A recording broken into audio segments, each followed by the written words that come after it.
Ben ritrovati a tutti e buongiorno qui da Radio Rossonera, il 15 febbraio del 2024 e quindi è arrivato il giorno del nostro esordio in Europa League, playoff, 16esimi, chiamateli come li volete, in realtà sono proprio i playoff, di Europa League, andata Milan-Rennes questa sera alle 21 a San Siro. Enrico Boiani, ciao. Ciao, buongiorno a tutti, ben ritrovati e buon esordio a tutti quanti, perché iniziamo questa competizione anche noi, sperando che possa durare il più possibile. Esattamente, quantomeno 2 partite ce le abbiamo, cioè oggi, giovedì prossimo, per l'andata e il ritorno. Si parte stasera in casa contro il Rennes, come detto, e poi tra una settimana si va nel nord della Francia a provare a strappare il pass per gli ottavi, dove ci aspettano già le, diciamo così, le favorite, Sì, cioè direi di sì. Liverpool, Bayern e Atalanta. Sì, innanzitutto noi aspettiamo i like a questo video, così come poi ci aspetteranno le big e le favorite Europa League. Quindi mettete mi piace, cliccate questo pollice all'insù, non vi costa niente, ci mettete un secondo, ma veramente per noi fa la differenza. Quindi se vi va, per piacere, fatelo, lasciateci anche un commento, diteci la vostra sul Rennes, su l'Europa League, sul momento, insomma su quello che volete, un commento qua sotto, anche sui miei capelli che palesemente dovrò tagliare perché sono diventati ingestibili e quindi devo tagliarli, ma insomma continuate a supportarci. Detto ciò, sì, cioè agli ottavi ci sono già le big, una più delle altre ti direi, Eh, una e mezzo più delle altre per come sta giocando il Leverkusen, che forse sta addirittura giocando meglio rispetto al Liverpool, ma a livello diciamo di rose il Liverpool è un gradino e mezzo sopra tutte le altre. Però il Milan è sarebbe, diciamo, se dovesse passare il turno, perché ancora ci son 180 e passa minuti davanti, sarebbe tra le favorite, ecco. Quindi bisogna vincere e passare il turno con il Rennes. Non passare il turno con il Rennes sarebbe una debacle totale per quanto mi riguarda, per quanto il Rennes stia bene. Abbiamo anche elogiato noi ieri durante il talk tutti i punti di forza e il periodo del Rennes, andando ad analizzare un po' più in profondità la squadra di Stéphane, però il Milan è il Milan e onestamente non passare questo playoff e rimanere bloccati e non accedere agli ottavi d'Europa League sarebbe un fallimento clamoroso, ma veramente clamoroso. Allora, io direi di fare un salto al Melià, visto che stanno arrivando già i primi giocatori, li Vabbè. vediamo arrivare. Eh, poi torniamo per le probabili formazioni, eccetera, eccetera. Tra l'altro ho visto oggi che è tornato un evergreen, ve lo mostro così in anteprima, poi ne parliamo. Un bel rimpianto Milan insomma, che il giorno stesso della Dannata partita, direi, dannata. dannata direi, il giorno stesso della partita è perfetto, devo dire, proprio di qualità. Va bene, dai, andiamo un attimo al Melià. Il primo, ve lo dico io, è Mike Maignan. Damian, Mike, Mike, Mike, Mike.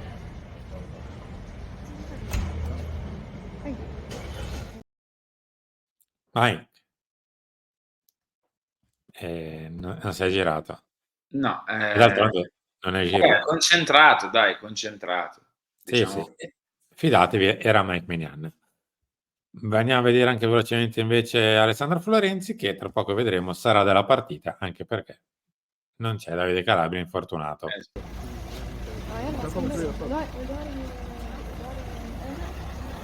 Stavo in pinta.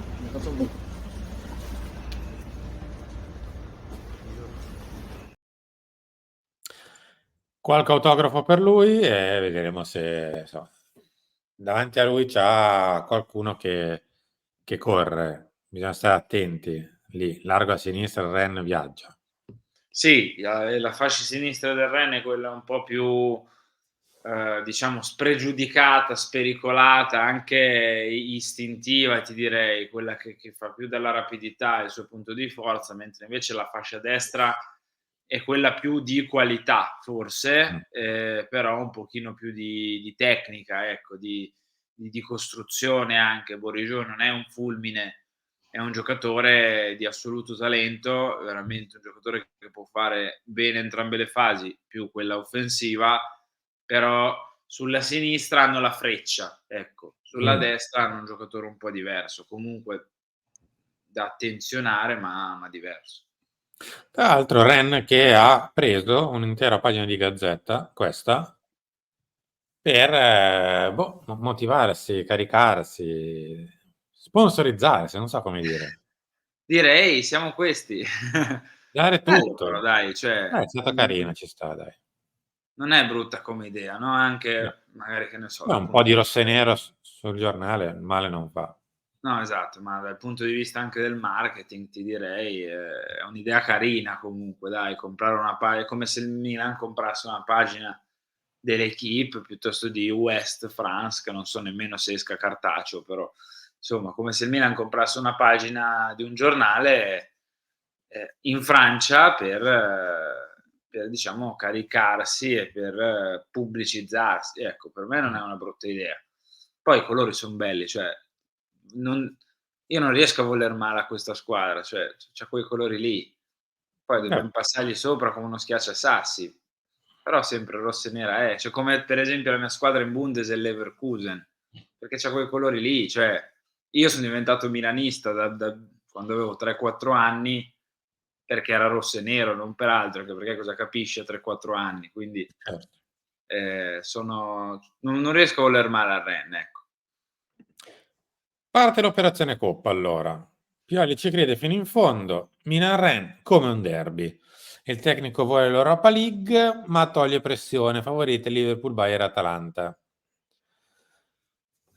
Maignan, Teo e Giroud contro una francese. Il bomber alla gara numero 700 con i club. Alla faccia quanto ha giocato Olivier Giroud e giocherà anche stasera. Questa era la probabile formazione, quindi con Mike Maignan in porta, Florenzi e Teo solo esterni, Gabi e Kier centrali. Kier quindi ha recuperato e va in campo.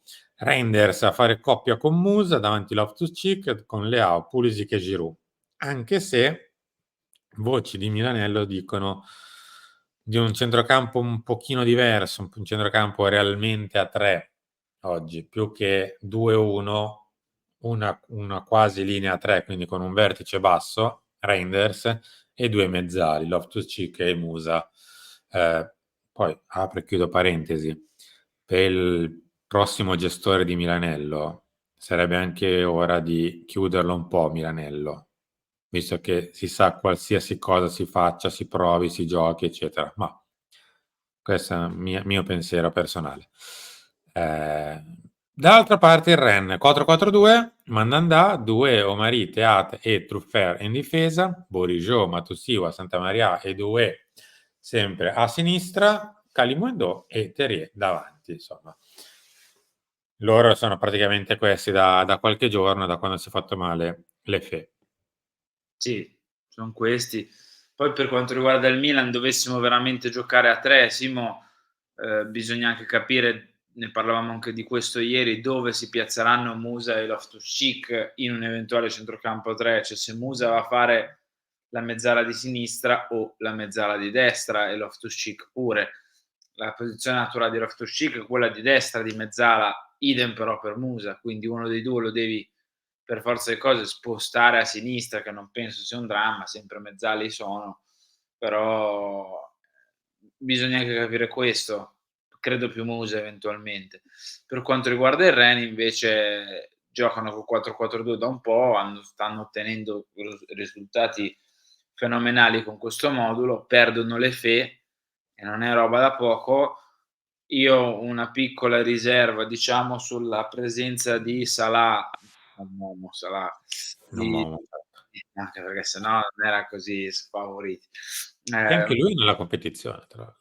Esatto, una piccola presenza su riserva sulla presenza di Ibrahim Salah a sinistra la tengo, così come in realtà su Ludovic Blas, che è un altro giocatore di talento che hanno comprato dal Nantes, quindi non sta trovando troppo campo con Stéphane, però in Europa magari può tornare utile spostando Bourigeaud o al posto dello stesso Bourigeaud o davanti insieme a Terrier o Kalimundo è un giocatore abbastanza duttile, offensivo, quindi stiamo attenti anche perché dalla panchina noi abbiamo armi, perché abbiamo Okafor, abbiamo Jovic, abbiamo comunque Adli a centrocampo, lo stesso Bennacer, no, se non dovesse giocare dall'inizio.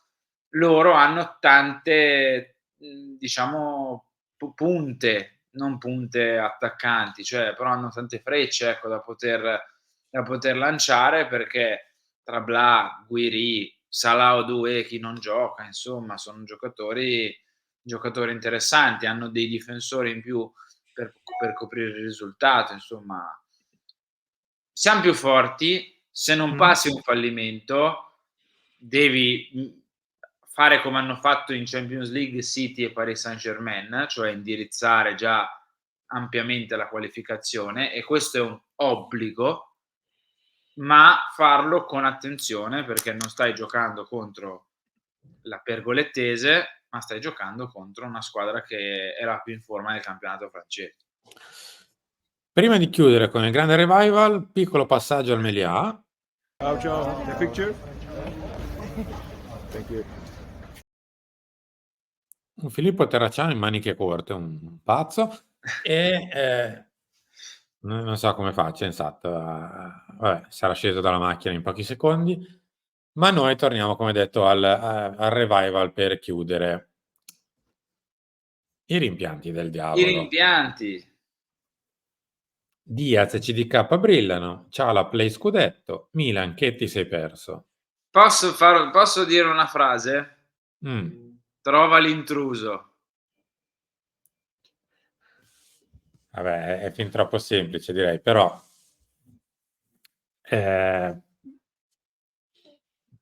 lo sappiamo, cioè ci sono alcuni giocatori che ci avrebbero fatto comodo, poi per varie ed eventuali, per colpa Intruso di per chi non uno, l'avesse dell'altro, capito. dell'altro Per quanto ancora, mi sono riguarda è Paquetá, perché certo, ho intuito.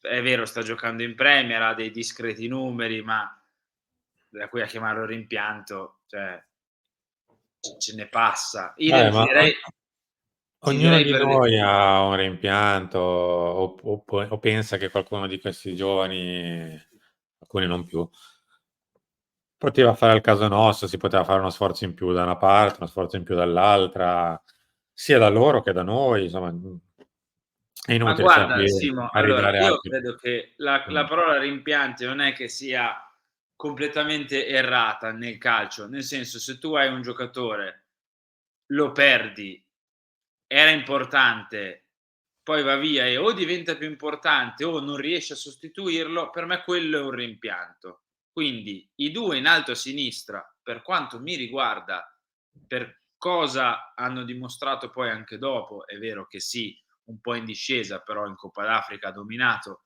e per cosa avevano dimostrato da te, io li posso anche accettare che vengano nominati e vengano chiamati rimpianti, okay?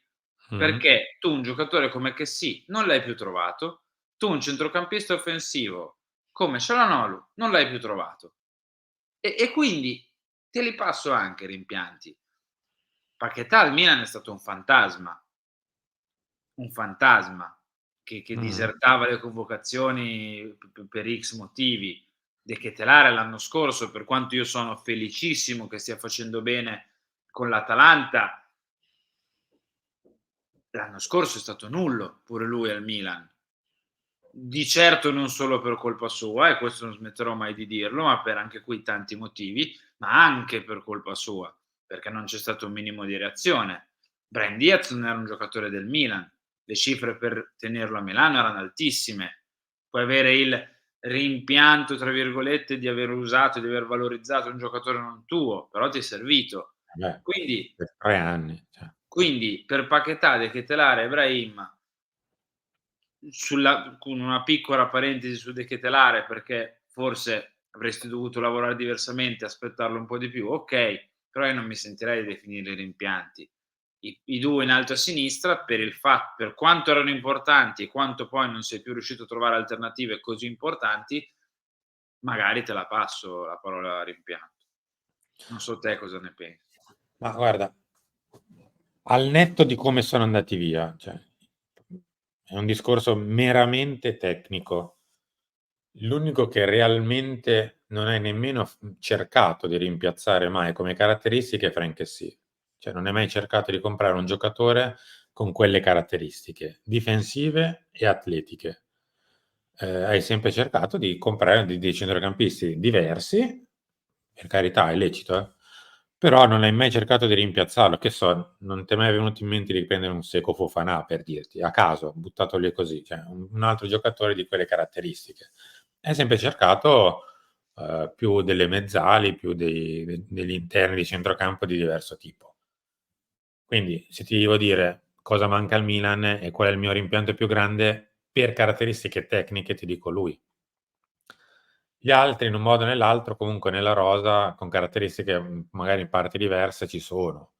Poi vabbè, insomma, che ve lo dico a fare. Siamo arrivati in chiusura. Citando Ti Angelina ricor Mango, tra l'altro. Grande. come?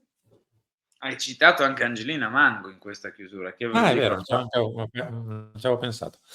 Salutiamo la vincitrice e salutiamo noi invece, caro Henry, visto che tra poco ritorneremo in onda con Chiamina alle 11, poi Lunch e Talk e stasera, ore 23, il post partita, come al solito, della gara direttamente da San Siro, pochi minuti dopo la fine della partita. Henry, gracias. Grazie a te, grazie a tutti. Mi raccomando i like e i commenti. Diteci chi è il vostro rimpianto, magari nessuno, magari tutti, magari alcuni. Quindi nei commenti vogliamo sapere i vostri rimpianti. Ci vediamo presto. Ciao.